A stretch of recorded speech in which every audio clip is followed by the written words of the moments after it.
Здравствуйте, господа! Добро пожаловать на мой канал. Сегодня у нас на обзоре кролик второй версии. Как и всегда, мы поставим сюда койл, уложим вату, поговорим про всякие различные нюансы. И еще мы сравним с первой версией. Посмотрим, что изменилось, в лучшую или в худшую сторону. Так что присаживаемся поудобнее, накладываем себе чай, наливаем печеньки. Погнали! Давайте же начнем открывать нашу коробку. Вот такая вот у нас по традиции, по классике коробка. Куда-нибудь сюда сбоку положим. Открываем еще одну крышку. И мы видим наш бак. Что сразу бросается в глаза? Это у нас россыпь жиклеров.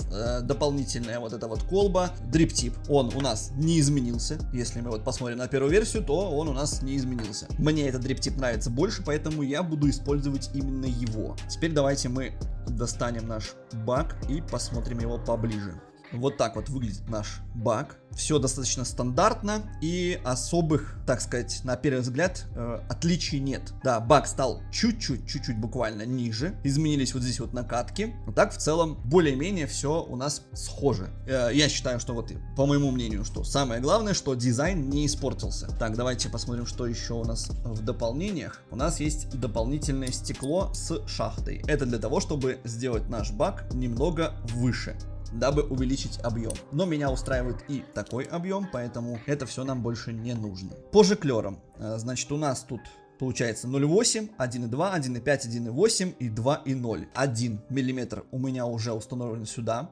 Это моя любимая затяжка, поэтому 1 мм у меня уже установлен. Все это нам больше уже не нужно. Закрываем это все и где-нибудь сбоку отставляем. Итак, что касаемо изменений. Дриптип они новый сделали. Но мне вот такие дриптипы, если честно, не нравятся. Уж лучше вот их стандартный другой дриптип. Хорошо, что они его оставили. Крышка. Крышка у нас, по идее, не изменилась. Сейчас давайте мы посмотрим с первой версии. Да, они практически не изменились. Изменилась вот здесь вот резьба. И вот смотрите, если это кому-то важно, я покажу. Здесь получается у нас пару оборотов нужно сделать. А здесь, насколько я уже понял, тут буквально один оборот, все. Они уменьшили длину резьбы. Дальше у нас какие изменения? Чтобы посмотреть самое главное изменение, нам понадобится мод. Накрутили. Вот так вот он смотрится. По размеру они остались такие же. 22 миллиметра все. И вот теперь посмотрим самое главное изменение. Если присмотреться, у нас есть вот такие вот точки. А это нужно для того, чтобы нам открыть наш бак. Вот тут вот одна точка и вторая точка. Мы ее совмещаем.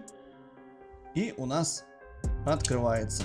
Нету никакой резьбы, просто все на пазах, на замках. Вот так вот выглядят наши замки. И вот так вот выглядит наша база. Посмотрим, что изменилось сейчас в дальнейшем. Так, еще момент. Вот здесь вот у нас обдув, забор воздуха и подача жидкости. Давайте посмотрим, как реализована подача жидкости. То есть получается у нас в таком положении закрыто. И мы сдвигаем в бок и открывается у нас подача жидкости. Вместе с подачей закрывается еще и наша затяжка. Поэтому получается затяжка у нас регулируется именно жиклерами. А вот это отверстие, оно, скажем так, не нужно его перекрывать. Все, давайте мы откроем и посмотрим сейчас детально отличия. Чем же отличаются у нас первая и вторая версия? Потому как именно в базе и есть самое главное отличие. Здесь у нас все стандартно. Есть ощущение все-таки, что они больше купол сделали куполообразным. Здесь он такой больше прямой, вот, а здесь он такой более круглый, такой округлой формы. И вот мы видим, чем же у нас отличаются эти базы. Проточки стали для укладки ваты больше, но они там вот внизу сделали 3 отверстия. Опять же, я вам в дальнейшем расскажу про этот момент, что мне не нравится. И давайте сразу я скажу, что мне прям сильно не понравилось. Был стрим, где мы с вами смотрели первый, скажем так, первое мнение было. И в принципе мне бак более-менее понравился. Но при дальнейшем рассмотрении, пробах, я все-таки понял, что мне в нем не нравится. А не нравится то, что вот сейчас я вам приложу вот так вот, и вы увидите, что у нас расстояние между стойками, сейчас я попытаюсь вам объяснить, показать. Значит, смотрите, вот здесь у нас край получается стойки, и вот здесь. И вот эта стойка, она выпирает гораздо дальше. То есть получается у нас вот на вот это вот расстояние, вот оно, на вот это расстояние, получается стало расстояние короче. Следовательно, койлы, которые, ну, можно сказать, достаточно широкие, они, если на первую версию не подходили великолепно и прекрасно, мне за это и нравился первый кролик, что у него вот расстояние между стоек, оно прям нормальное. Вот если даже присмотреться, вот у меня сейчас установлен 4-жильный Alien, то есть это 4-жильный койл, он достаточно широкий, и он сюда великолепно, прекрасно подошел по размеру, по ширине. Но сюда я его не поставлю, потому что здесь расстояние между стойками уже. Вот здесь вот расстояние, оно меньше. И если мы сейчас, например, выкрутим винт, я вам сейчас детально покажу. И вот мало того, что они сделали вот это вот расстояние меньше, они вот здесь еще сделали заужение. Получается, лучше бы они просто сделали прямое. Кстати, мне сейчас в голову мысль пришла, что можно взять маленький надфилечек и вот здесь вот, получается, сточить вот эту вот грань, и вот здесь тоже, чтобы у нас, получается, ширина увеличилась. Вот лично для меня это прям минус, потому что отвлечемся. Я сегодня буду устанавливать 0.4 дизель, естественно, кто бы сомневался. Подписываемся, кстати, на телеграм-канал. И вот 0.4 дизель, он достаточно универсальный койл. Он по ширине всего лишь там 4,5-5 мм. Это достаточно узкий койл. Но, когда я тестировал и пробовал вторую версию, он не свободно сюда становится. Да, я ставлю его без проблем, но все-таки надо его ставить немного по диагонали. Это не совсем комфортно и удобно. А я хочу именно этот койл использовать. Да, вы мне можете написать, что возьми койл поуже, поставь это. Но, блин, тут такая база достаточно нормальных размеров. Но стойки они, блин, заузили. Ну какого хрена, ну ё-моё. Ну, вы должны были улучшить. Они что-то улучшили, а что-то ухудшили. Ну, блин, так нельзя делать. Вы либо улучшаете все, либо не делаете тогда вторую версию. Вот, поэтому берем надфилечек. Берем надфилечек и вот здесь вот так вот срезаем, и у нас тогда ширина становится нормальной. Вот давайте я вам еще раз приложу. Она даже вот по вот этим вот крайним стойкам, она уже. То есть видно, да, что вот здесь все-таки шире. Вот что они улучшили, это качество винтиков. Они стали ровнее, потому что если мы вот присмотримся вот на этот винт, он немного такой, как сбоку, что ли. Ну и по моим винтам видно, как их потрепала жизнь. Вот. Конечно, здесь нужно смотреть на долгосрочную перспективу, так сказать. Но по первому взгляду винтики стали как будто лучше. То есть это, конечно, плюс. Спасибо. Но лучше бы вы стойки не заужали. Все. А вот первая версия, она, блин, по стойкам просто великолепная. И подача жидкости, видите, сколько тут отверстий. И что самое главное, опять же, немножко все-таки забегу вперед. Вот здесь у нас еще какое отличие. Здесь у нас выполнена подача жидкости как бы сбоку. Во второй версии она сделана снизу. То есть у нас вата вставляется вот сюда, и она, получается, вот в это отверстие попадает, и должна еще вверх через маленькие 3 отверстия. Опять же, немножко забегая вперед, есть, скажем так, нюансы с пропиткой у этого бака. То есть пропускная способность вот этих вот отверстий, она, блин, мне не нравится. Опять же, может кто-то написать в комментариях, что вот он использовал третьего кролика, у него все прекрасно работает. Я за вас рад. Опять же, лично именно в моих целях, в моем парении, я чувствую, что мне не хватает то, насколько быстро пропитывается моя вата у этого бака. То есть она, получится, заходит сюда, должна вверх подняться. Ну, короче, блин, шляпа. Честно говоря, лучше бы они вот как-то сбоку вот здесь сделали подачу этой жидкости.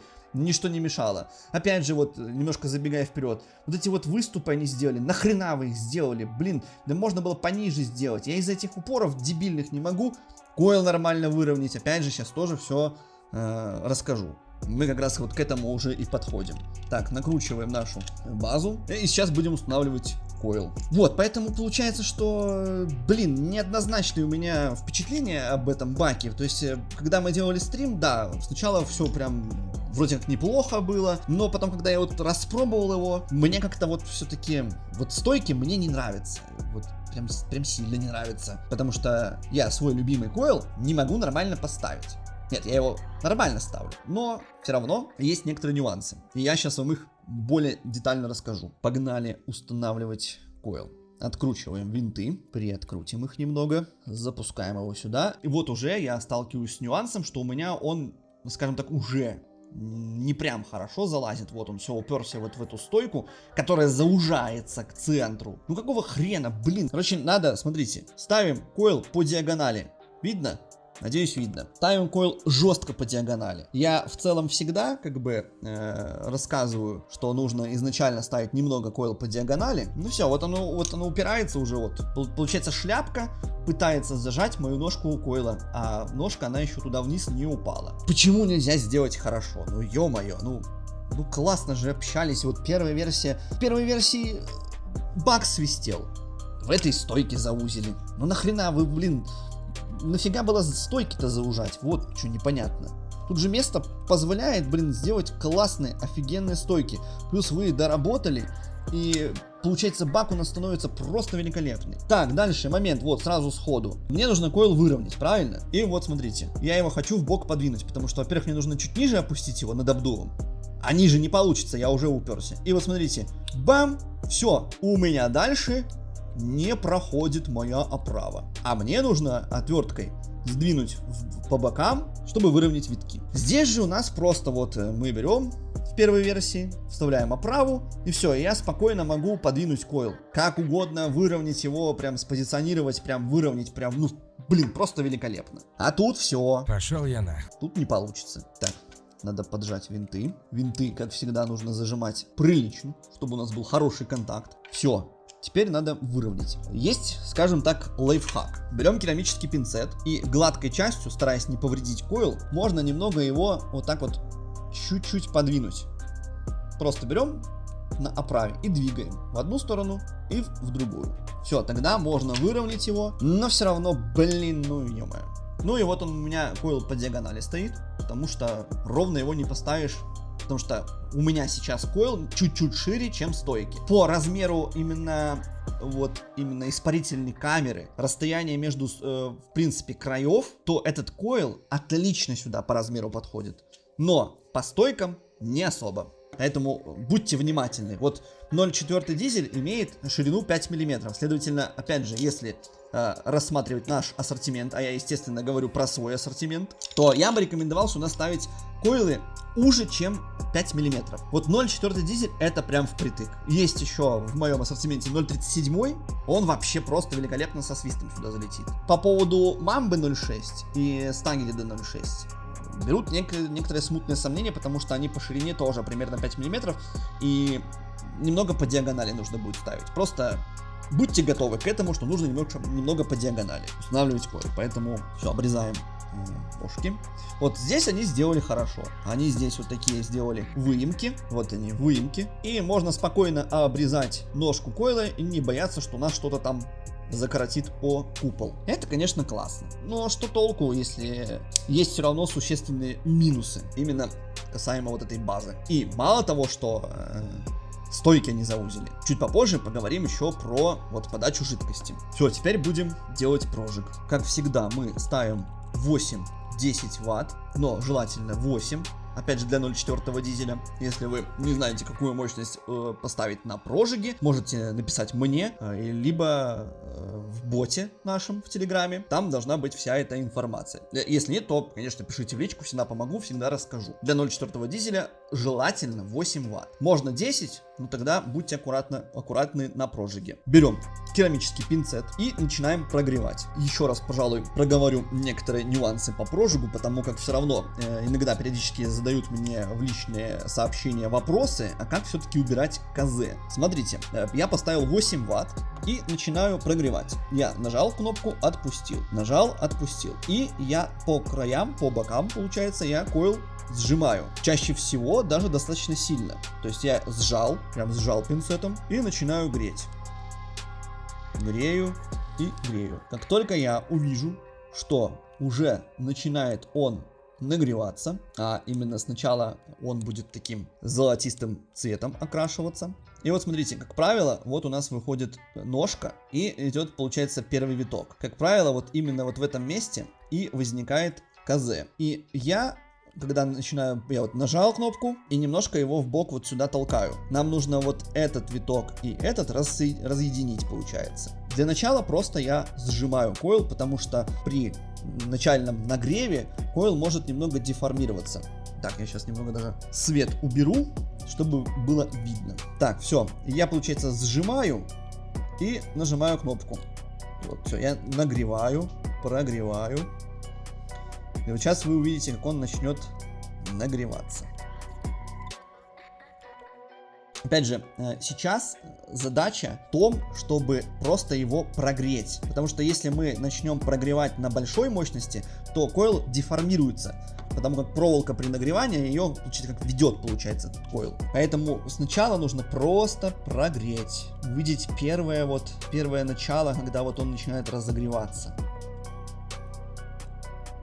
Вот, видите, он начинает разогреваться с того вот края. Значит, там есть КЗ. Опять же, гладкой частью пинцета, вот острой, сверху царапать, вот опять же, много раз видел, начинает койл разогреваться, КЗ нету, но человек, например, просто берет и так вот царапает, фигачит по койлу. Так делать нельзя. Опять же, нужно проводить пинцетом, убирать КЗ там, где оно есть. Сейчас постараюсь каким-то образом вам показать, если они, конечно, у меня будут, потому что бывает, ровно поставишь койл и КЗ нету. И зажимаем.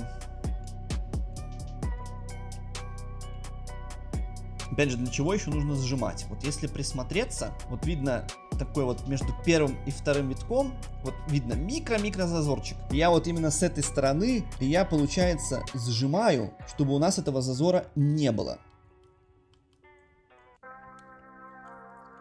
Я все еще грею койл. Вот я нажимаю на кнопку.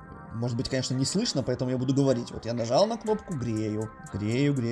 Вот видно, что он начал немного у нас разогреваться. Чуть-чуть буквально, вот он краснеет, чуть-чуть. Я не стараюсь, чтобы он прям сразу разогрелся прям до красна.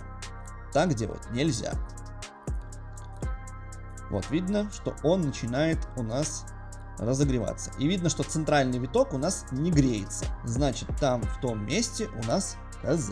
Поэтому нам нужно это КЗ разъединить. Тем временем вот такая вот у нас красота получается. Если все делать правильно, а самое главное чистыми руками, и вообще желательно после открытия вот этой баночки, после, естественно, заказа у нас, вообще по-хорошему койла нельзя касаться. Если не касаться койла, а еще вообще после установки сделать кое-какую манипуляцию, то можно получить вот такой вот красивенный цвет. Опять же, 150 лайков, я, конечно, шучу.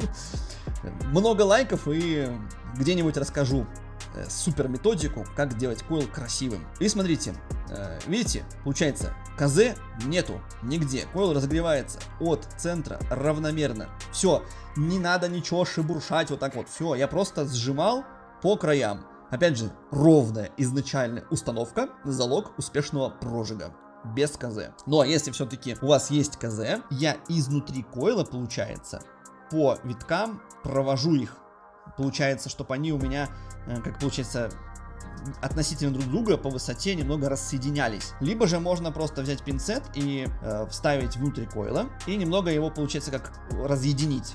Все, тогда КЗ уйдет. Ну, именно если оно есть. А обычно оно, получается, там где-нибудь между первым и вторым, например, появилась красная полосочка. То, значит, первый и второй виток нужно просто немного рассоединить. И все. И КЗ уйдет. Опять же, ставьте лайки, пишите комментарии, делая видос по тому, как убирать КЗ. И, естественно, я сделаю для вас супер крутой видос. Но, конечно, может быть, супер крутой не получится, потому что достаточно сложно показать вам весь этот процесс, потому что у меня уже некая есть профдеформация, вот я ставлю койл, а у меня КЗ нету. И как вам показать, как убирать КЗ? Но есть некоторые у меня предположения, как это сделать. Там, например, можно койл как-нибудь криво поставить, начать неправильно как-то прожигать его, и я вам детально покажу. Но опять же еще тоже момент, что нужно и максимально вот так вот вам близко показывать, как убирать КЗ, но при этом я еще сам должен это все видеть. Все, после того, как я прогрел на маленькой мощности, еле-еле разогревая до красна, я поставил сейчас 17 Вт, потому как на большей мощности может,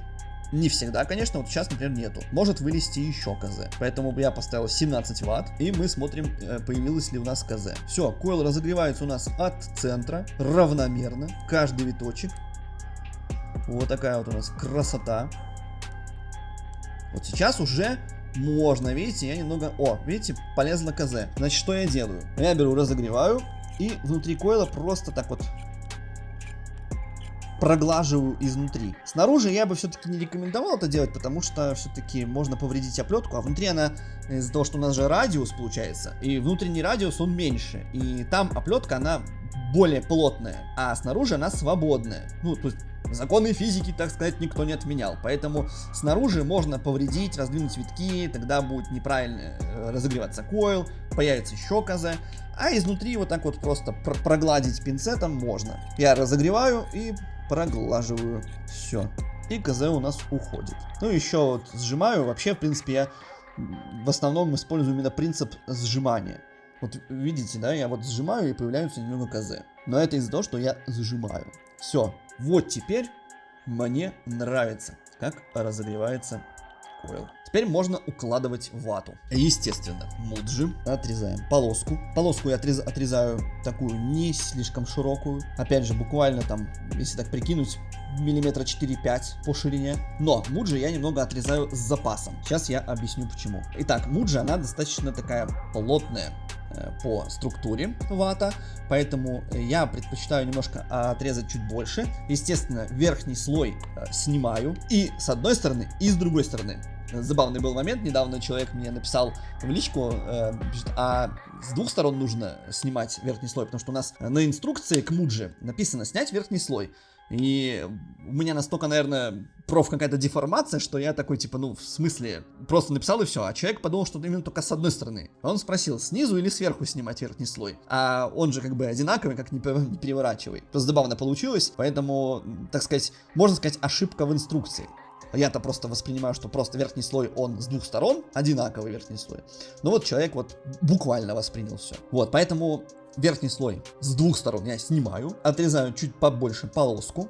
И вот так вот немного соскабливая пальцами я убираю некоторые излишки. Таким образом я еще снимаю лишнее, потому что я с запасом обрезаю. И он все-таки немного такой вот становится более такой пушистый, что ли. Но он, получается, как разглаживается. Мне так больше все нравится.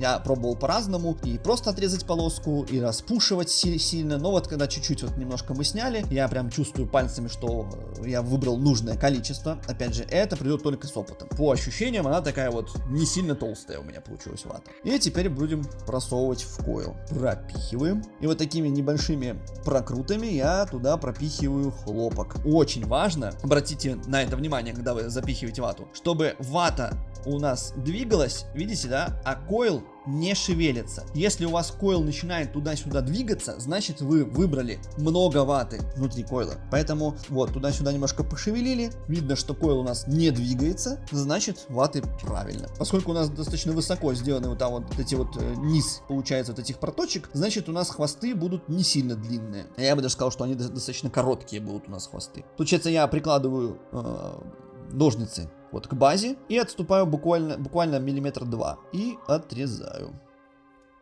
И с другой стороны то же самое. Опять же, вот теперь можем поговорить про подачу жидкости. Поскольку она сделана как бы снизу, а по всем законам физики, когда у нас сверху вакуум, правильно, у нас же сверху вот здесь вот вакуум. Все знают, да, эксперимент, когда наливаем стакан, кладем сюда бумажку, переворачиваем, у нас ничего не выливается, потому что у нас создается вакуум. Отчасти так и тут получается, что у нас нету прямых таких отверстий, потому что у нас это отверстие прикрыто ватой. Вата, она, конечно, пропускает, но не прям сильно, поэтому создается чрезмерный некоторый вакуум. И жидкость должна вверх пойти.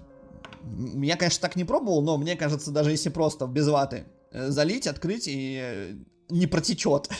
Но она протечет, но не так прям быстро. Вот. А мы ватой перекрываем, получается, эти проточки. А там еще вот эти 3 малюсеньких отверстия. Блин, ну почему нельзя было сделать просто такое вот овальное большое отверстие и все? Так, вот чуть-чуть можно, кстати, капелюшку прям совсем вычесать. Потому что, опять же, вата у нас муджи пропитываются очень быстро, но даже она требует какое-то время, чтобы напитаться этой жидкостью. Вычесывать сильно много не надо, потому что хвосты тоже должны быть достаточно хорошего размера, чтобы набирать, получается, накапливать жидкость. Потому что когда у нас в центре койла испаряется жидкость, на койл жидкость эта подается от хвостов. И получается, если у нас хвосты не будут содержать достаточно большое количество жидкости, то у нас будет постоянное пересыхание и голодание. А я вообще этого прям терпеть не могу. Я вот предпочитаю лучше там салфеткой вытереть бак. Но вот когда ты испаряешь, увлажняешь воздух, и нет ничего хуже, когда у нас вот это все, оно пересыхает. Блин, вот просто ненавижу. И они взяли вот именно вот то, что я не люблю, сделали.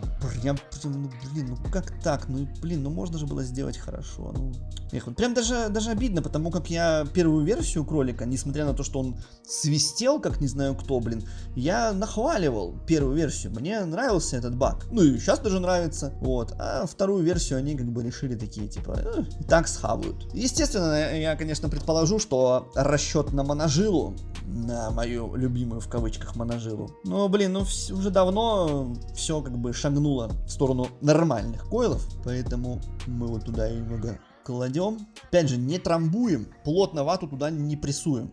Просто положили вот на те 3 отверстия. Просто положили и все. Так сказать, дальнейшие действия будут у нас от законов физики. Так, еще немного прибраться тут надо. Опа.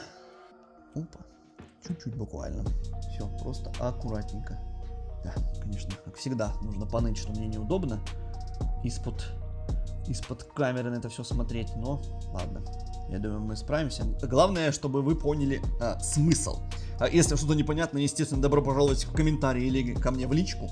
Еще момент, очень важный для наших клиентов. Если у вас что-то не получается с койлами, там нету треска, нету вкуса или еще что-то, обязательно напишите в личку мне. Вы можете прислать видео, как вы устанавливаете полностью весь этап, как прожигаете, как укладываете вату. Я все детально изучу, дам подробный ответ. Я вам ответное видео запишу, указав, что вы не так делаете. Потому как бывают нюансы у людей. Например, если там нету вкуса, значит вы что-то не так сделали, значит койл работает не на полную мощность. Или опять же, если вы сами заказывали койлы, то возможно вы неправильно заказали койлы не под базу, например. Потому как койлы-то, скажем так, имеют разный размер и в том или ином баке могут давать разный вкус. Поэтому можете заказать консультацию, я вам всегда подскажу, какие койлы подойдут именно на ваш бак. Поэтому не стесняемся, пишем в личку. Так, вот такая вот у нас красота получилась.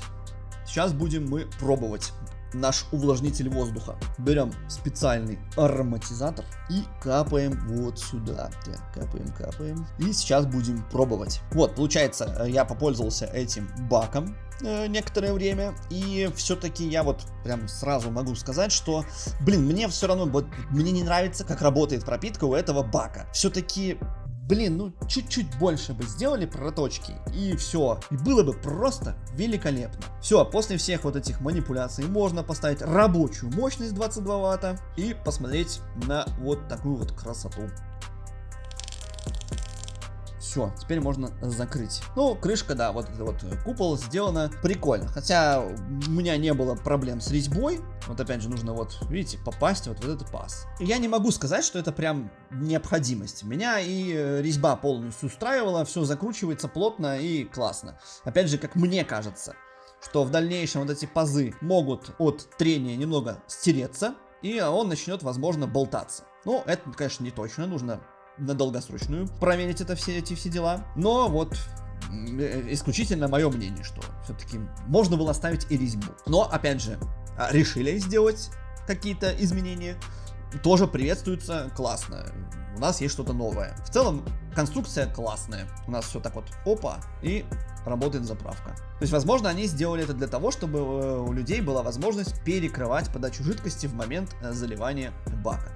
Так, еще что я вам не показал. А я вам не показал, как у нас обстоят дела с жиклерами. Плоская отвертка. Берем, откручиваем вот здесь. Сейчас я вам покажу еще один забавный момент. Так, все, открутили мы этот жиклер.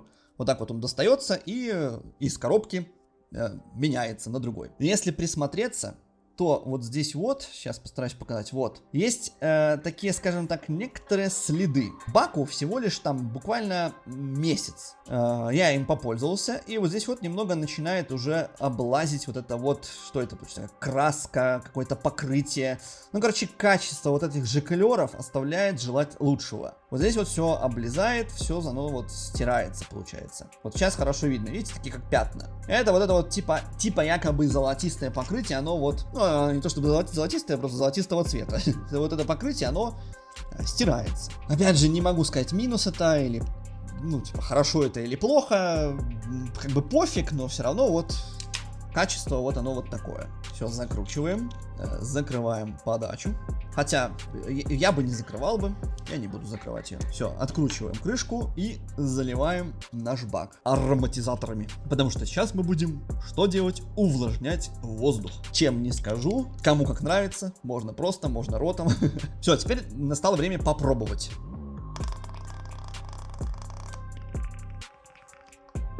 Кстати, если вот прислушаться, опять же, я уже на стриме говорил, нету никаких звуков при затяжке. Вот сейчас я вот холостую сделаю.